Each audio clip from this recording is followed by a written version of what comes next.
बागुड़ी shopping mall गुलिकांड घटना मुख्य दुई अभियुक्त समेत 3 गिरफ। गति न देबारु बालेश्वर जिला सोर ब्लॉक बागुड़ी शॉपिंग मॉल उपरकू गुलिकांड घटनार 5 मास पर अभियुक्त पप्पू मलिक समेत 2 जन को गिरफ कला सोर पुलिस।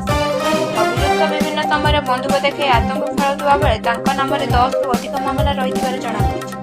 सोर थाना महुमाण पंचायत बागुड़ी बजार भगवती ट्रेन शॉपिंग मॉल दुई राउंड गुली चालना घटन मुख्य अभियुक्त समेत आउ 2 जन सहयोगी सोर पुलिस गिरफ कर कोर्ट चालाण कर। गिरफ अभियुक्त माने हेले मुख्य अभियुक्त गोविंदपुर ग्रामर पप्पू मलिक, सहयोगी केसरीपुर ग्रामर अरुण मलिक एवं तरतुआ ग्रामर विद्याधर राउत। मुक्तिकांत घड़ई को गोविंदपुर ग्रामर पप्पू मलिक 1 लाख टंका बटी मागिथिले। ए विवाद में मुक्तिकांत मना करिबारु उभयक मध्य शत्रुता बढ़िथिला।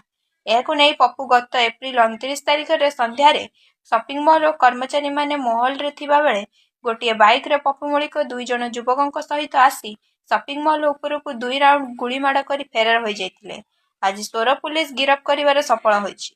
ब्यूरो रिपोर्ट अभय न्यूज।